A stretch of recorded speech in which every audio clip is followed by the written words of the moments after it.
What's up, guys? Welcome back to Newswave. So, it might finally be happening. The Secret of Mana collection might be coming west. We're going to go over that and why we think this might be happening and possibly when it could be happening, because interesting stuff there. I'm actually pretty excited in the idea of that. And Crackdown 3 had their test servers, stress tests that they had yesterday, and I got a chance to play it, spend some time with the multiplayer, talk about it a bit here as well with some actual video and gameplay so you could check it out. And I'll kind of give you my opinion on the game a bit. As always, guys, enjoy these videos. Do hit the like button. It does help out.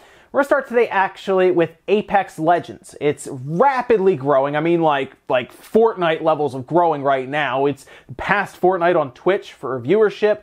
And it doesn't seem like it's stopping anytime soon, as they've now shown that they have had 10 million people sign in at any one point in time with this game. So 10 million downloads between the Xbox One, the PS4, and the PC, and that's pretty big. Now, again, I've talked about it several times. Not really something I'm super into because I'm kind of burned out on the Battle Royale genre, but I at least see that there is a lot of value here in that game. And now that they've told us that there is some other game spin-off kind of Titanfall coming later this year, I'm okay with it. I was really worried that that was it for Titanfall in general and they were just going to stick with that. Sounds like that's not the case. Sounds like it's going to be kind of the year of Respawn. Apex Legends launches very successfully now, and we're going into Jedi: The Fallen Order and something with Titanfall.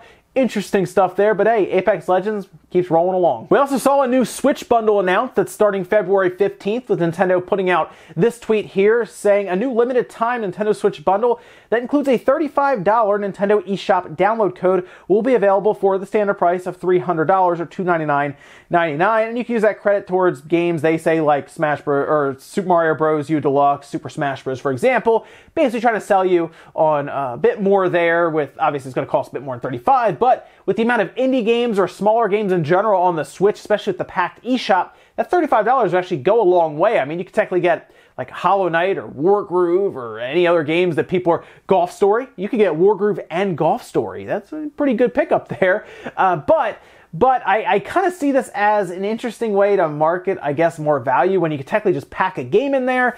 They threw a $35 eShop. I mean, it's better than nothing. I mean, it's $300 and you get a $35 credit on top of that to spend on the eShop. That would have been really good at Christmas time, but they still sold a ton at Christmas time. This is more or less being done because this is a slower time of the year and they don't have anything really lined up for February at this time anyway, even kind of the early part of March. So they're thinking, we'll throw some more incentive in there. We'll throw a $35 eShop card in there and just get people buying. We also got the system requirements for Sekiro Shadows Die Twice, and I was actually happy to start seeing what a lot of these games are doing now.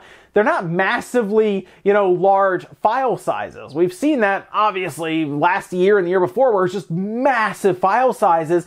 Fallout 76 was a pretty big file size because the patch was bigger than the game. Same with kind of Call of Duty, but some of these other games like Sekiro, for example, you can see the system requirements here, is actually 25 gigabytes of space on PC, and it actually doesn't need anything too crazy powerful. You can get away with the GTX 760 as the minimum.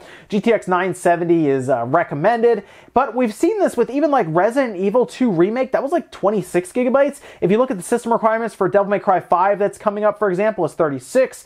We're not at that 50 gigabyte level anymore, at least for some of these games that we've been at for others. So I'm happy to see kind of this trend of file size kind of going down a bit. And some of these, I mean, Sekiro is going to be awesome. I'm looking forward to that one. Devil May Cry 5 will be good, and we all probably have mostly played Resident Evil 2 Remake, and it was awesome. So, hey, I'm good with the smaller file sizes on these games, the less download times, of course, so good stuff there. And just for fun, here's a picture of Masahiro Sakurai and Suda51. And it looks like they're hanging out. Apparently that was done at a launch event for No More Heroes, Travis Strikes Again. And everyone, of course, went into a frenzy thinking this means that Travis is in Smash Bros. Now, I'm not going to say he's not in Smash because I don't know if he is or isn't. It would be kind of cool to throw him in there because most people view Travis as basically a Nintendo character at this point with the way Suda51 pretty much gravitates toward Nintendo platforms now. And we're pretty much thinking at this point that No More Heroes 3 is a thing. As you can see, I'm kind of giving the little 3 in the picture there. But of course, anytime Sakurai poses with somebody in a photo, people try to start making the connections. There's a good chance they were just hanging out at the launch event and they took a picture and that was that. But I guess you never know. They could have Travis be in Smash, and hey, that would actually be kind of cool. But would this picture actually kind of hint towards that? Probably not, but hey, we'll see. And guys, some of the quick news out of the way, let's get into bigger stuff. I actually want to start with something really cool that was circulating online. A little bit of retro news, I guess. Retro / kind of new age news. It has to do with the PS2. Specifically, making the PS2 a portable system. I'm not kidding. Now, we've seen this before with plenty of systems. It's not like this is the first time, but it was a really cool video and it went viral online and people were really interested in it. And you're actually going to see the video here that really popped up online. Now, it was posted to Reddit initially, and from there, you could actually see it was also posted to Imager, and it seems to be under the name Ashen with Digital Mods. And yes, it is a PS2 that is made portable. It is completely done. You can put the disc in the back. It clicks in the back with the door. And at that point, you can just start playing. And the idea of portable systems made out of things like the Nintendo 64, the GameCube, the Dreamcast, these aren't new ideas, but seeing a PS2 that's portable, that runs off of batteries and everything, it's a cool project in the first place, because if you actually look up how it's done for any of these portable systems, it looks like a nightmare with cables going everywhere and gluing stuff in and cutting motherboards literally in the fourths to make it fit. Yeah, they're just sawing motherboards up.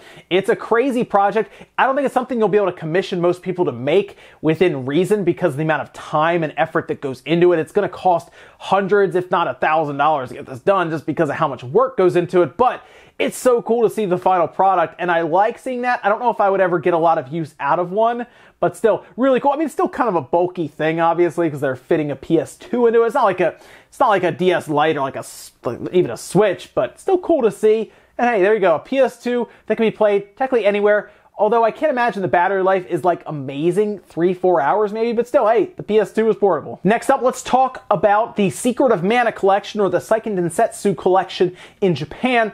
Square released in Japan. It has no English option, and it's never left Japan and never been localized anywhere else. It's stuck in Japan. It blows my mind that it's still stuck there, even though they've talked about how other things like Disgaea has done better in the West than it's done in Japan, but it's still stuck there. But is it going to stay there? Because interestingly enough, in Europe, some new trademarks started popping up that Square was actually filing. And get a load of this. It's actually Final Fantasy Adventure, which is the first one that was actually on that collection, Mystic Quest, and Secret of Mana. Now, Mystic Quest is what they called Final Fantasy Adventure in Europe, and of course, Secret of Mana is, of course, Secret of Mana, and then you have Secret of Mana 2 or Seiken Densetsu 3. So you have Seiken Densetsu 1, 2, and 3, which is essentially Final Fantasy Adventure, Secret of Mana, and then Secret of Mana 2. And this is big because this could point to them actually taking that game and moving it out of Japan, which means they would be translating the third one specifically, or Secret of Mana 2, Seiken Densetsu 3. It's never had an official translation. It's always been in Japanese and stuck in Japan. Now, fans have translated. In fact, you can technically get a ROM and you can patch it so that it plays in English. You can buy reproduction cartridges for your Super Nintendo.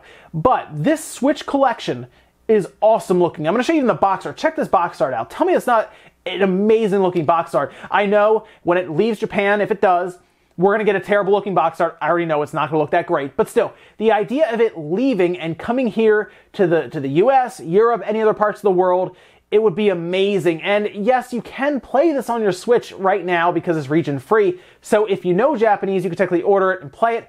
But there's no English option, and obviously, if you don't know how to read Japan, you're going to have Japanese, you're going to have a hard time playing an RPG like this. I like this move if Square does do this, and I'm trying to figure out when they would do it, because I feel like that'll be something they'd want to announce in a Direct or at E3 or something. I don't know if this is something they just put on Twitter, because while it doesn't seem like something that like the mass or mainstream mass audience would really see, there are hardcore fans who would get a massive kick out of this game being localized, especially if it's physical. If it releases physically, which I assume they would, it would be amazing. And I have a feeling there are several of you right now that are watching this who are like, wow, if the Secret of Mana collection shows up, I'm buying it day one. So let me know, guys, if you would be on that, if you would be excited to see something like Seiken Densetsu 3 or Secret of Mana 2 finally get officially localized and translated. I don't think they would use the fan translation. I know they've been offered it.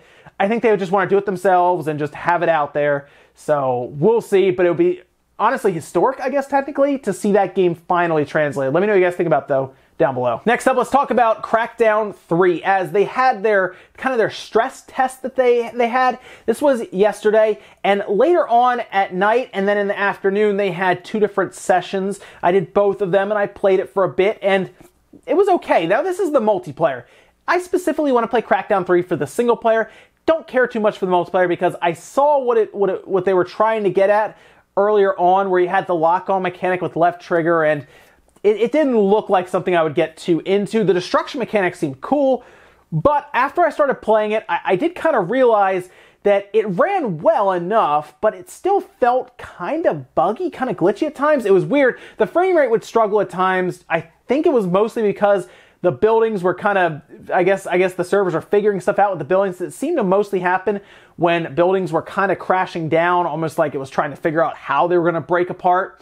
And when I was playing it, yes, left trigger just legitimately locks onto people. That's kind of it. There's no real reason to aim otherwise. So you get near a person, you pull left trigger, you snap to them completely, and you do not let go of them unless you let go of that left trigger. So if there's a group of enemies in front of you and you hit left trigger, it's going to pick which one. And that's the way it is.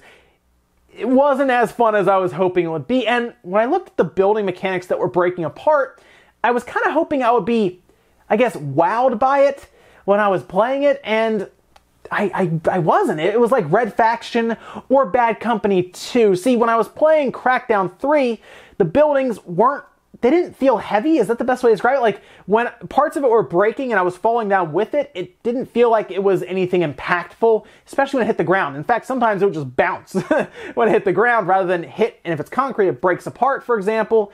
That wasn't happening. It was just bouncing around sometimes. That was very weird. I think I liked Destruction and Bad Company 2 more, and definitely Red Faction Guerrilla. It didn't have the punch that either of those had, so it was very odd to see that.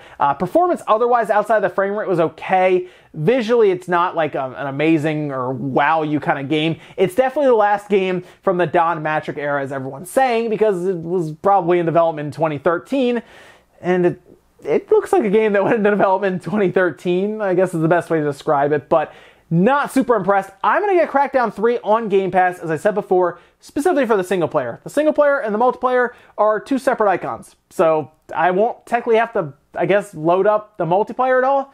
I'm not really looking forward to that. Single player, definitely, and that's kind of a shame because the big destruction thing that they were pointing at doesn't work in single player, so I'm not even going to get that effect. At this point, I think I'm going to load up Crackdown and just play Crackdown, I guess. The same thing I've been playing for 1 and 2 is what it seems. So at least I'll get a kick out of that. But I don't think I would get a $60 kick out of it, to be honest. But hey, Game Pass. In our last bit of news, let's talk about Baldurs Gate, because they are all coming to all consoles, it seems, out of nowhere. This was announced on Twitter, as you're seeing here, from Skybound Games. They are bringing these amazing titles to Xbox One, Nintendo Switch, and PS4, and that was grabbing a tweet from Beamdog that said, Beamdog is thrilled to announce our partnership with Skybound that will bring beloved D&D RPGs, Baldur's Gate, Baldur's Gate 2, Icewind Dale, Planetscape, and Neverwinter Nights Enhanced and Siege of Dragonspear to consoles, and it appears to be happening this year. Now, other publications reported on this and mentioned that it was going to be in-store as well. And I was looking at that and I said, okay, well on Steam, they're like 20 bucks a piece and they're on discount usually a lot of times, to be honest, like $13 or $14. And I'm trying to figure out if they would put each one individually in stores. So like there would be a bunch of different cartridges or discs for each one, or if they would be like, they would group some together and they would only do like 2 releases or 3 releases, you know, in like physically, and then they'd be split up digitally. That's something I'll have to see and I'll have to work out. But this is big for Baldur's Gate fans, definitely. Because when they first announced it, people said, I hope it's on the Switch. And then it was announced that it was. Makes a ton of sense for the Switch. That is a good game to have as a portable game. So, awesome stuff there. Baldur's Gate 2, Neverwinter Nights Enhanced Edition is the one I'll probably look into. I have it on Steam.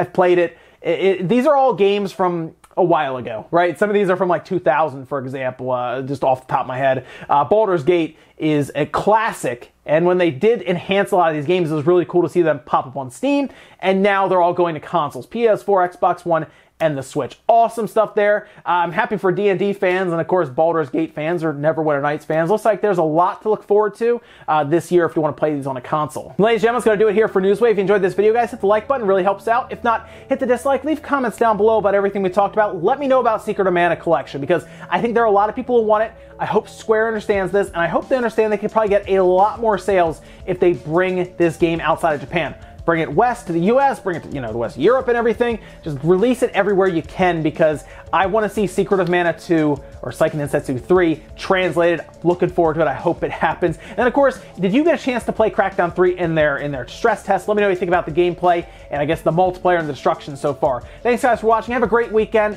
I'll see you back here Monday morning, 8 a.m. Eastern Time for Newswave.